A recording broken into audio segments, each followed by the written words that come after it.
सोनम इशिका को बोलो, सोनम इशिका को बोलो ज्वाइन होने के लिए।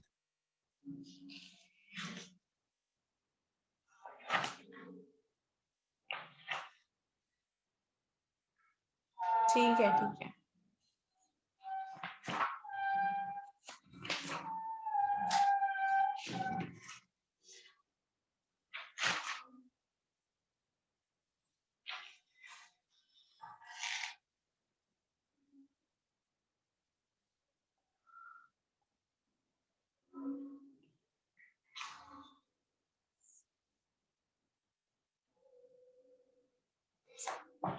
चलिए फिर हम स्टार्ट करते हैं।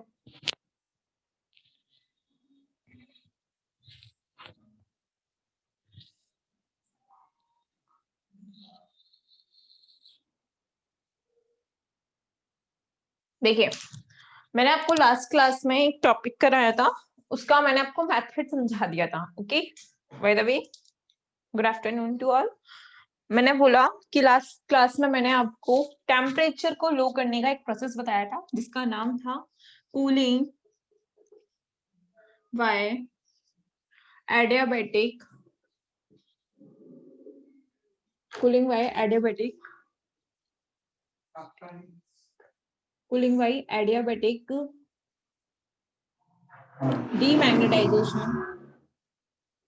Demagnetisation process, cooling by adiabatic demagnetisation process, इस प्रोसेस का नाम था। ठीक है, और इस प्रोसेस में मैंने आपको बताया था, आपको एक डेरिवेशन कराया था, और उस डेरिवेशन में बेटा मैंने आपको एक वैल्यू निकालना सिखा दिया था। यहां तक देखिए, del T upon del B at constant, del T upon del B at constant S बराबर बराबर माइनस का टी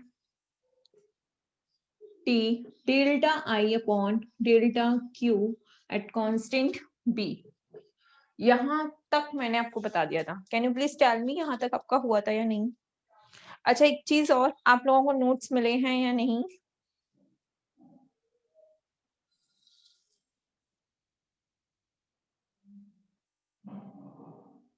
नोट्स मिले हैं आप तीनों को या नहीं?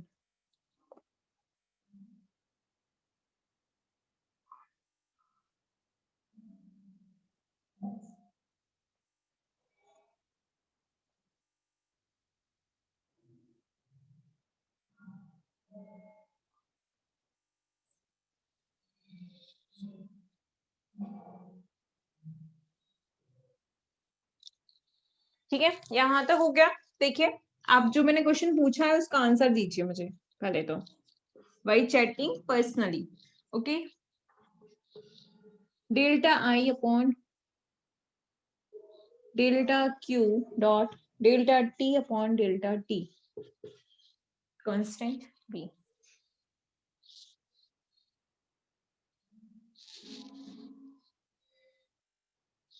ठीक है, ओके। आगे देखिए, मैंने कुछ नहीं किया है, डेल्टा टी का ऊपर नीचे मल्टीप्लाई कर दिया है। ठीक है, so delta T upon delta B at constant S बराबर माइनस का टी, यहाँ टी आएगा तो delta I upon delta T, और फिर यहाँ देखिए dot delta T upon delta Q at constant P. Okay, मैं लिख सकती हूँ ऐसे, कुछ नहीं किया है मैंने, दोनों को बस चेंज किया, एक्सचेंज। फिर देखिए delta T upon delta B at constant S बराबर माइनस का T delta I upon delta T at constant B upon, बेटा इसको तो ऐसे रहने दो, इसको नीचे लिया, तो delta Q upon delta T at constant B. इस स्टेप से ये स्टेप समझ में आया या नहीं? टेल मी, जो लास्ट स्टेप है वो समझ में आया या नहीं?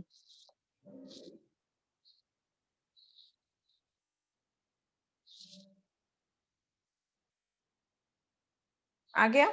ठीक है, तो देखिए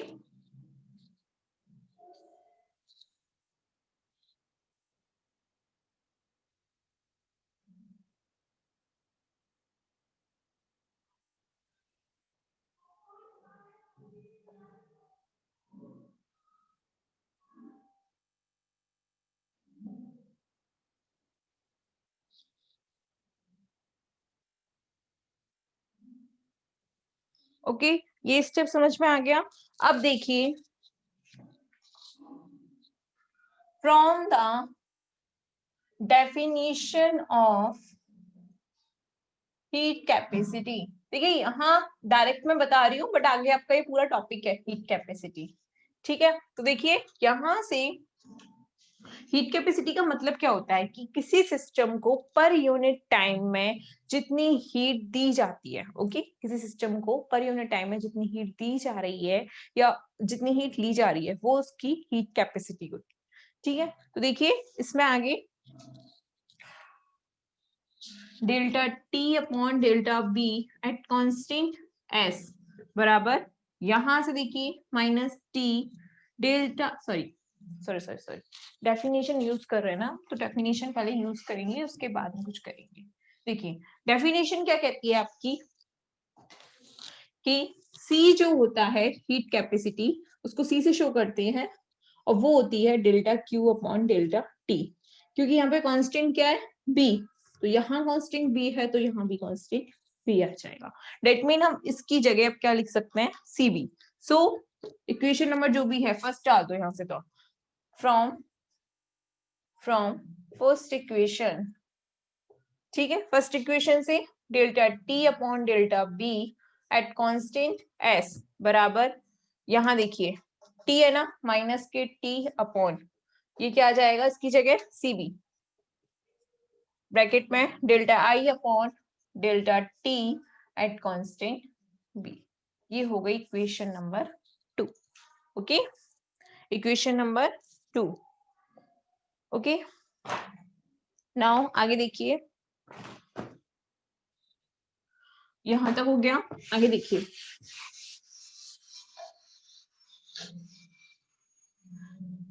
अब हमें क्या चाहिए, हमें आई चाहिए, क्या चाहिए आई, क्योंकि अगर हमें आई पता हो गया तो delta I upon delta T at constant B रखते हुए हम इसकी वैल्यू रख देंगे और ये हमारे पास ये आ जाएगा। ठीक है, तो हमें अब क्या चाहिए आई। ओके, तो आई की वैल्यू निकालने के लिए देखिए वी नो दैट susceptibility जाई, ससेप्टिबिलिटी को किससे शो करता है जाई से। जाई जो होता है ना बेटा, वो आपका होता है C अपॉन T के equal, but chi is also equal to I upon H, है ना, I is current and H is magnetisation. ठीक है, तो देखिए जब ये दोनों एक दूसरे के इक्वल है तो ये दोनों भी एक दूसरे के इक्वल होंगे। C upon T equals to I upon H, यहां से I की वैल्यू निकालिए तो हो गया CH अपॉन T। ठीक है, बट B बराबर मैग्नेटिक फील्ड होता है म्यू नॉट H, तो यहां से H की वैल्यू कितनी आ गई B अपॉन म्यू नॉट आ गई। अब इस H की जगह क्या लिखोगे B अपॉन म्यू नॉट, तो देखिए I equals to CB upon mu naught T। अब देखिए CB इज कांस्टेंट क्योंकि velocity of light, and mu naught is also constant. जब ये दोनों कॉन्स्टेंट हैं, so let C upon mu zero equal to capital A। Constant है ना पूरा, तो उसको हमने कैपिटल ए के बराबर मान लिया, तो I इक्वल्स टू कितना आ गया, A B upon T. C upon mu naught की जगह A, B as it is and T, A B upon T. ठीक है, A B upon T. Okay, तो अब देखिए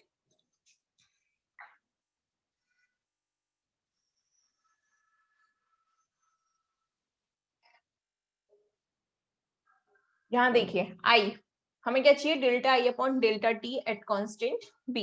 तो इसका कीजिए delta I upon delta T, क्या B को कांस्टेंट रखते हुए, तो A तो ऑलरेडी कांस्टेंट है, B भी क्या हो गया कांस्टेंट, और जब T का करोगे तो क्या आ जाएगा माइनस के 1 upon T square, 1 upon T का माइनस के 1 अपॉन टी स्क्वायर।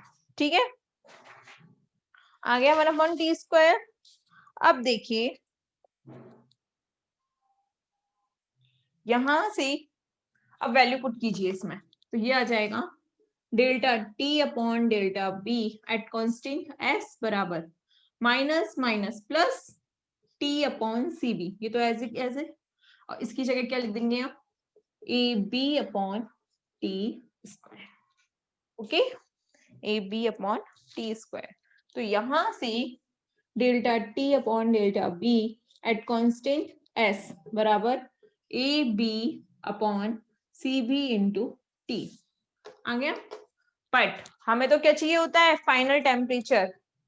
ओके बेटा, आप लोगों ने जो फीस जमा कराई है ना, उससे थोड़ा सा और फीस जमा करा दीजिए, जिससे कि आपको आगे के नोट्स अवेलेबल हो जाए।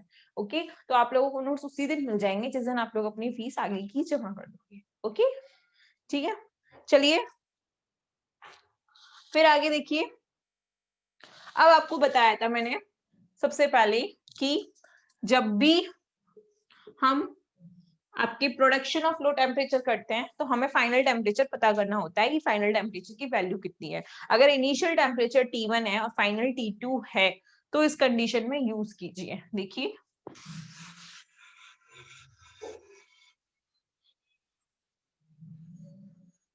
इस कंडीशन में यूज कीजिए, देखिए क्या आएगा, क्योंकि ये कैसी है आपकी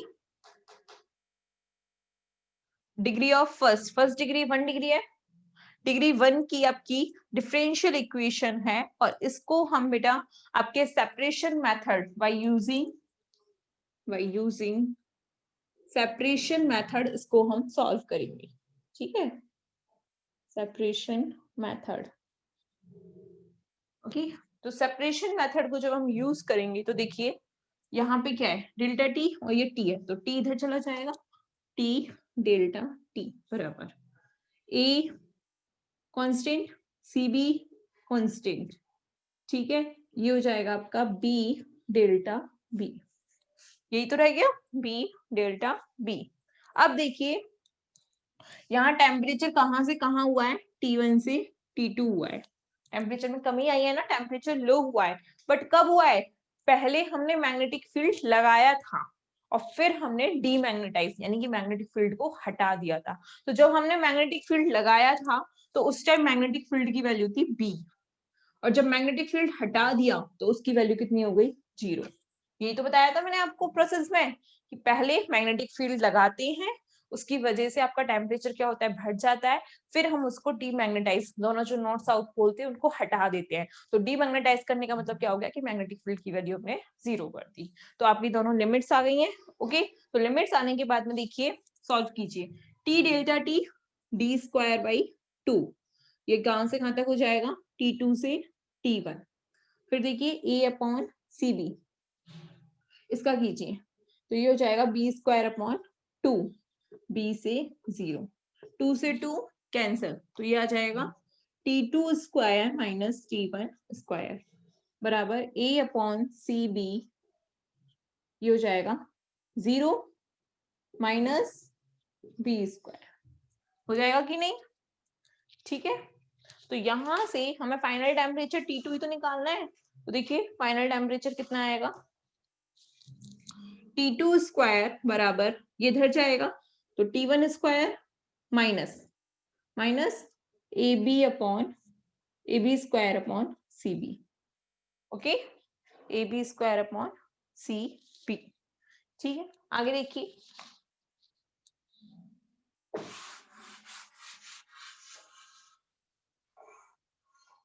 अब देखिए, इन दोनों में से T1 स्क्वायर कॉमन ले लीजिए, तो T2 स्क्वायर बराबर T1 स्क्वायर अगर मैं कॉमन ले लूंगी तो यहाँ तो 1 रह गया, माइनस यहाँ क्या आएगा AB square upon CB as it is, and नीचे क्या आ जाएगा T1 स्क्वायर, क्योंकि कॉमन लिया है ना इसलिए। तो अब देखिए T2 फाइनल स्क्वायर नहीं निकालना हमें, फाइनल टेम्परेचर T1, और ये क्या आ जाएगा 1 minus AB square upon CB T1 square की पावर हाफ। ये आ गया आपका फाइनल टेम्परेचर, किस मेथड से, cooling by adiabatic demagnetisation process से। ठीक है,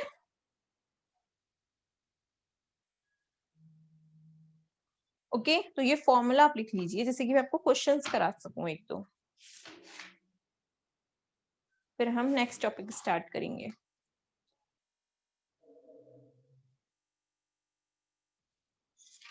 ये फॉर्मूला लिख लीजिए बेटा। अब जो आगे है ना वो बहुत इजी पार्ट है, बहुत ज्यादा इजी है, उसमें कुछ नहीं है, पूरा थ्योरेटिकल है और बहुत ज्यादा इजी है, मैं फिर बोल रही हूँ।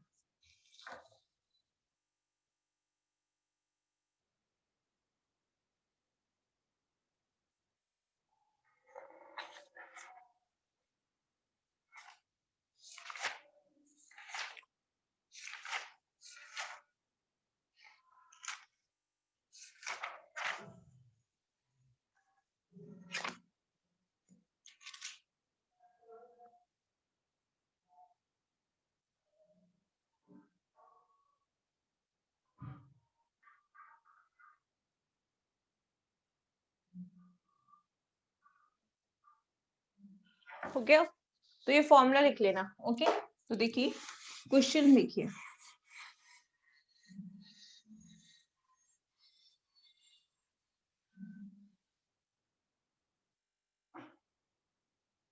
क्वेश्चन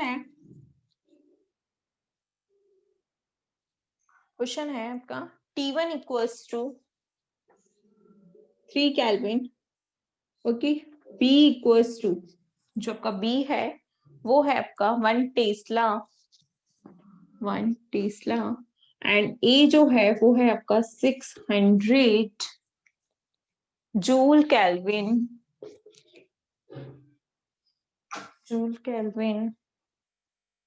किलोग्राम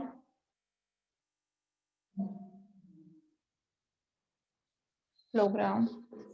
ओके, और फिर उसके बाद क्या रह गया CB, what is the value of CB की वैल्यू है 420 जूल पर किलोग्राम केल्विन, और इसकी है टी स्क्वायर होती है शायद से। ठीक है, तो अब आपको यहाँ से T2 फाइंड आउट करना है, कीजिए। फर्स्टली T2 की वैल्यू निकालिए और मुझे बताइए, क्योंकि मैंने आपको सारी वैल्यूज दे दी हैं और आपको T2 की वैल्यू फाइंड आउट करनी है। ठीक है, करिए।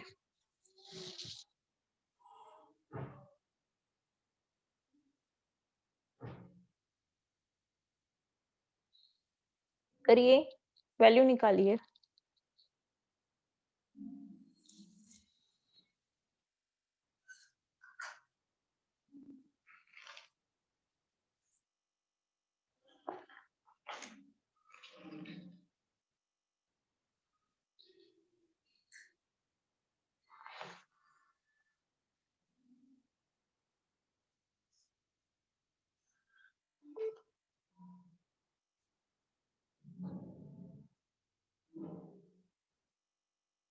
वैल्यू निकालिए बेटा और आंसर बताइए मुझे क्या वैल्यू आएगी।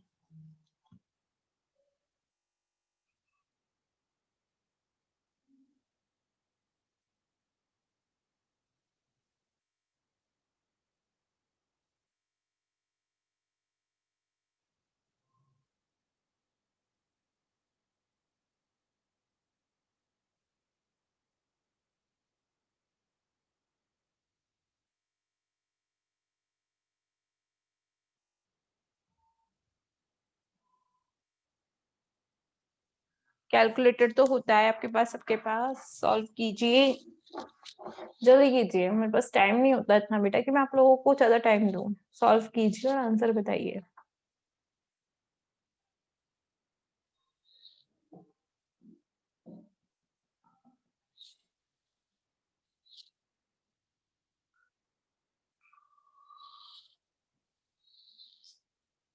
आप तीनों में से किसी का आंसर आया? सोनम, नमन, केशव, आंसर आया आप लोगों का?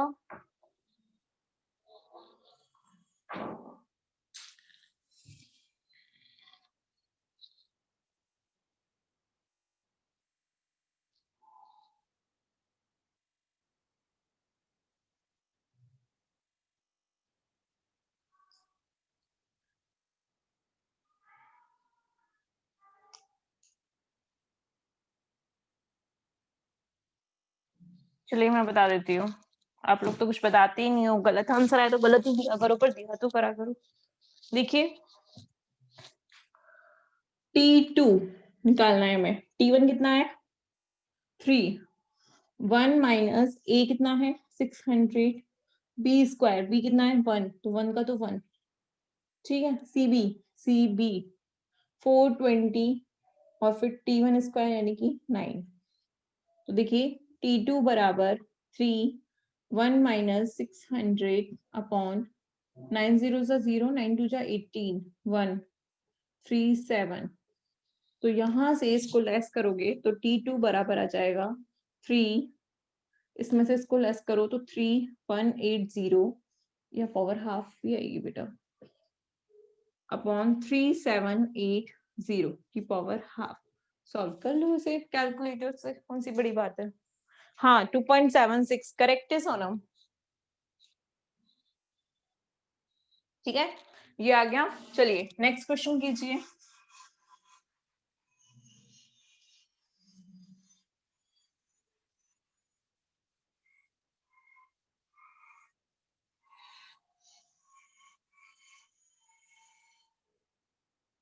नेक्स्ट क्वेश्चन कीजिए आप लोग।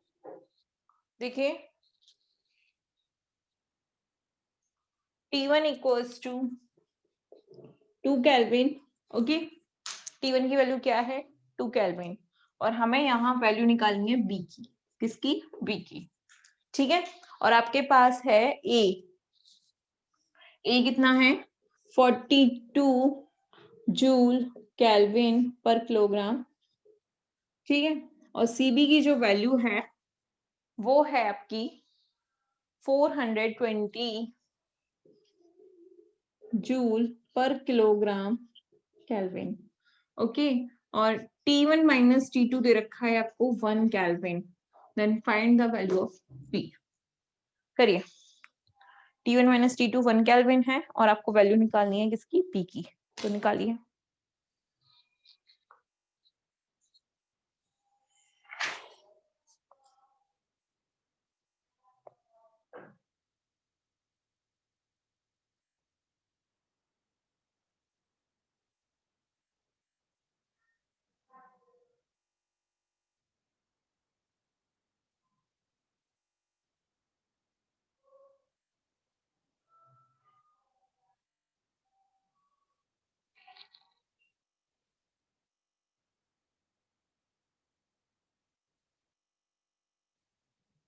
आंसर निकालिए इसका, निकल जाए तो आप लोगों से।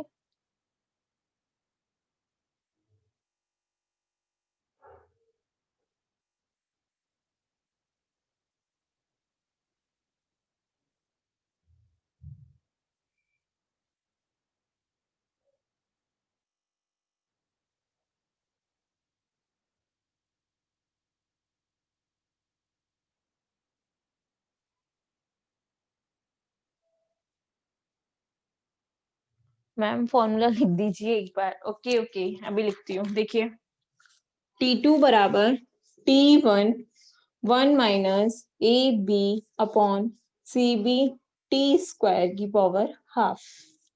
करिए।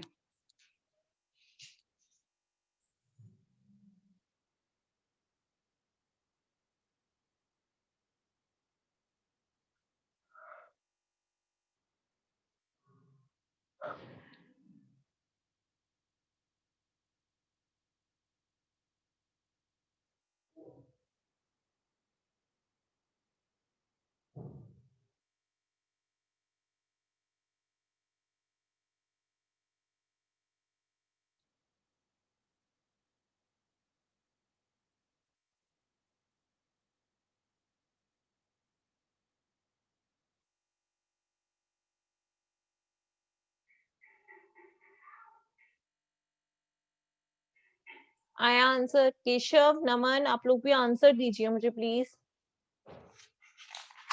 चलिए मैं कराती हूँ इस क्वेश्चन को।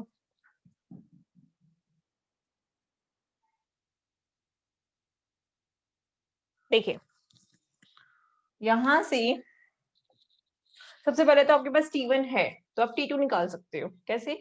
2 माइनस T2 बराबर 1। तो T2 बराबर कितना आ गया? 1 केल्विन। ओके, अब देखते हैं, फॉर्मूला लिखिए। T2 कितना है? 1। T1 कितना है? 2। 1 माइनस A कितना है? 42 into B upon A B square होता है बेटा, सॉरी, ए बी स्क्वायर होता है फॉर्मूले में, क्योंकि पहले मैंने स्क्वायर किया था। ठीक है, फिर देखिए सीबी की वैल्यू कितनी है? 420 इंटू टी टी वन तो T1 कितना है यहाँ पे? 2 केल्विन। ठीक है, तो देखिए यहाँ से 1/2 बराबर, ये हाफ पावर है, तो ये देखिए 1 माइनस इससे ये कैंसिल 10 टाइम्स, तो ये हो जाएगा B/20 बराबर हाफ। दोनों साइड स्क्वायर कीजिए, स्क्वायर करने से ये 1/4 और यहाँ से हाफ पावर हट जाएगी, 1 माइनस B²/20। ठीक है, तो यहाँ ये B²/20 बराबर 1 माइनस 1/4, तो ये हो जाएगा 3/4। तो आगे देखिए B² बराबर 3/4 इंटू 20, तो B बराबर आ जाएगा √15। ठीक है,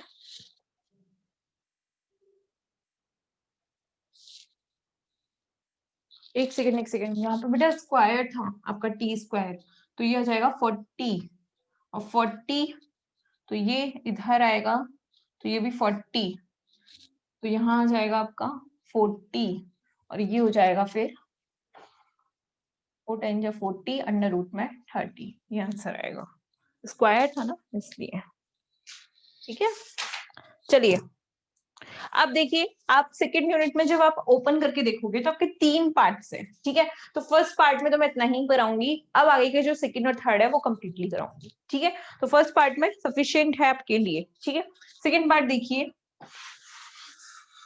सेकेंड पार्ट इसी में ही, मतलब यूनिट सेकेंड का सेकेंड पार्ट, इसमें 3 पार्ट्स हैं आपके। तो यूनिट सेकेंड में सेकेंड पार्ट करने से पहले मैं आपको जनरल जो चीजें हैं वो सिखाऊंगी। ठीक है, अब बहुत मजा आएगा पढ़ने में, बहुत इंटरेस्टिंग टॉपिक है, थ्योरेटिकल जरूर है, बस इतना मैं कह सकती हूँ। ठीक है, तो देखिए आपके जो नेक्स्ट नाम है वो है द मॉलिक्यूलर डिस्ट्रीब्यूशन, आप लोग सिलेबस देखोगे ना, वहां मिल जाएगा आपको, लॉ ऑफ मैक्सवेल। ठीक है, इसी में इसको कराने से पहले, इस पार्ट को कराने से पहले मैं आपको जनरल जो चीजें हैं वो बताना चाहती हूँ। जैसे कि देखिए डिग्री ऑफ फ्रीडम, पहली यूनिट, पहला जो टॉपिक है डिग्री ऑफ फ्रीडम। ओके, तो इस डिग्री ऑफ फ्रीडम को पढ़ने से पहले हम लोग क्लास रिज्वाइन करते हैं। ओके, रिज्वाइन कीजिए।